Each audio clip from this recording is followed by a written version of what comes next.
हिंदी में पूछ लेना सारा। क्या क्या देखो, हाँ। गुरुदेव, एक दिन मेरे साथ इतनी घटनाएं घटी कि मैंने क्षणिक होकर व्यक्ति परिस्थिति को झेला। एक क्षण ऐसे लगा कि मैं ही श्री श्री रविशंकर जी बन गया हूँ, पर ये हर बार संभव नहीं हो पाता। गुरुदेव, वो धैर्य, वो स्वभाव अपने आप में कैसे हमेशा बनाए रखे कि हम तो दूसरों को एक बार स्वीकार तो कर ही लिया तुमने, शुरू हो ही गया काम, फिर होता रहेगा और क्या। हाँ, एक बार कर लिया तो फिर आसान है, होने लगेगा। ऐसे करना चाहिए हर परिस्थिति में। ये देखना चाहिए, अरे ऐसी परिस्थिति तो हमने पहले कितने सारे देखे हैं, ये सब झेल लेंगे, हम इससे आगे निकल जाएंगे। ऐसा मन में हिम्मत जगाओ। ठीक है। हाँ।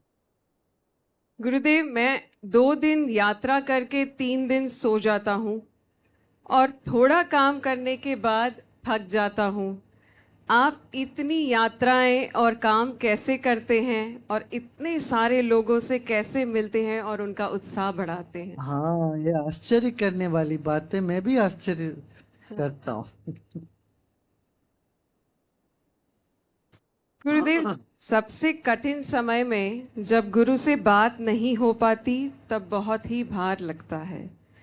ऐसा लगता है कि शायद ये परेशानी उनको छोटी लगती होगी, और ऐसे वक्ते सब गुजरते हैं तब कोई ज्ञान पल्ले नहीं पड़ता। श्रद्धा कैसे बनाए रखें? ऐसी वक्त में कुछ कर नहीं सकते हैं, है ना। अब उस वक्त के लिए अभी क्या करना सोचना भी व्यर्थ है। देखा जाएगा, ऐसे मौका आते हैं तो उससे निकल ही जाते हैं।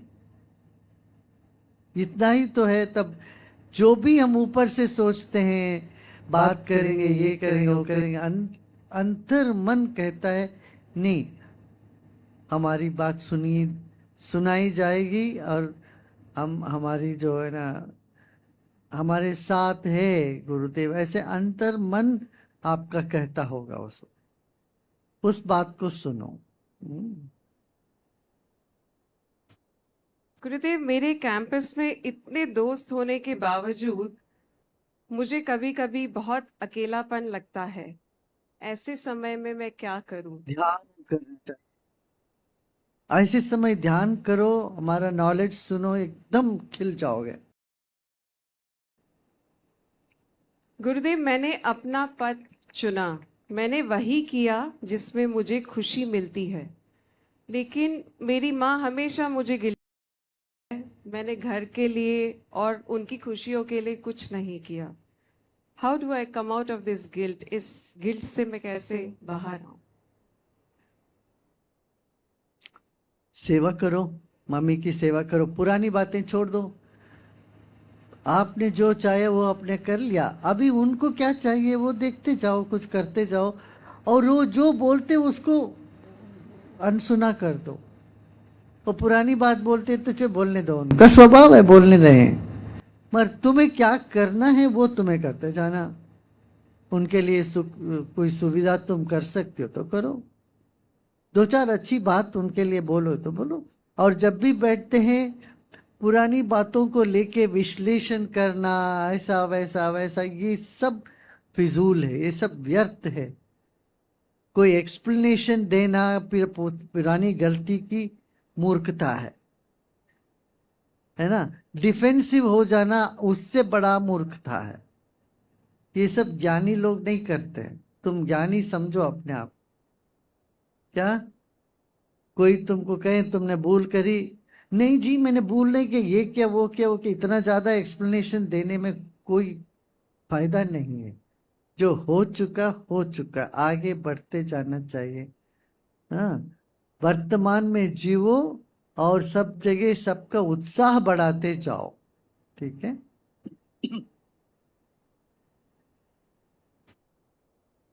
गुरुदेव, मैं रिलेशनशिप में होने के बावजूद अपनी पढ़ाई पे कैसे फोकस करूं? दोनों नहीं हो सकता।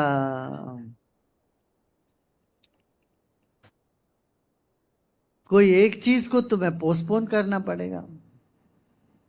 तुम रिलेशनशिप पोस्टपोन करोगे तो पढ़ाई खत्म करोगे। पढ़ाई को पोस्टपोन करो, रिलेशनशिप में जाओ।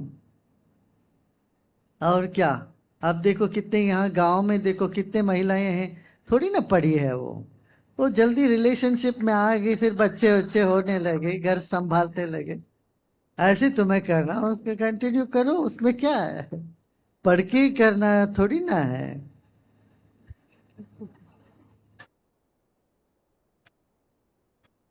देखा है ना, फिर गांव की महिलाएं सब थोड़ी ना तुम्हारे जैसे कॉलेज में स्कूल में भर्ती हुए हैं। सीधा रिलेशनशिप में जाओ, घर संभालो, चूल्हा जलाना सीखो, घर की काम तो सीखो करो। दोनों दोनों एक साथ तो है ना, नहीं एक्सेल नहीं कर पाओगे। ऐसे पास पास होके निकल जाओगे, वो ठीक है। ठीक है, रिलेशनशिप में है, फिर भी कुछ मार्क्स इधर उधर, आंख उधर उधर लगाया, मार्क्स लगाया, पास कर दिया तो ठीक है। अब आदमी का भी मैं यही बोल रहा हूँ, ये सिर्फ महिलाओं की बात नहीं है, लड़कों का भी यही है। अब देखो कितने लोग काम करते हैं, दूसरे दूसरे खेत में काम करते हैं, दूसरे काम करते, पढ़ाई थोड़ी ना क्या उन लोगों ने। ऐसे तुमको करना है, कुछ करो, रिलेशनशिप में जाओ, घर संभालो, फिर बन जाओ। वहां फिर भी बहुत से काम मिल जाते हैं तुमको। प्लम्बर हो सकते हो, ड्राइवर हो सकते हो। यूनिवर्सिटी थोड़ी ना पढ़ना है इसके लिए। जीवन संभालो, और तुम्हें अपने आप प्रायोरिटीज तय करनी पड़ेगा। हाँ, मन को बहुत आकर्षण होगा इधर उधर, और जिन पर आकर्षण होता है वो मन को ले लेता पूरी तरह से, फिर वह इसीलिए पुराने जमाने से अपने कहा है, विद्यार्थी को सुख कहाँ है, सुखार्थी को विद्या कहाँ है। ये भर्तृहरि ने सुभाषित में कहा।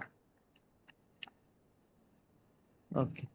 गुरुदेव, आपका क्या मैसेज है उन बच्चों के लिए जो अपने दिमाग से ज्यादा आर्टिफिशियल इंटेलिजेंस का यूज करते हैं? नहीं, अच्छा है, करो, आर्टिफिशियल इंटेलिजेंस है तो यूज करना चाहिए उसको। मगर आर्टिफिशियल इंटेलिजेंस दो नहीं दे पाता है, वो चीज भी तुम करोगे तो तब मैं मानूंगा तुम्हारे पास भी बुद्धि है। समझ रहे हो ना। आर्टिफिशियल इंटेलिजेंस वही दे पाता है जो ऑलरेडी प्रेजेंट है इन द क्लाउड में जो मौजूद है, उसी चीज को आर्टिफिशियल इंटेलिजेंस दे सकता है। जो नहीं है क्लाउड में, उसको तो वो क्रिएट नहीं कर सकता, वो तुम करो।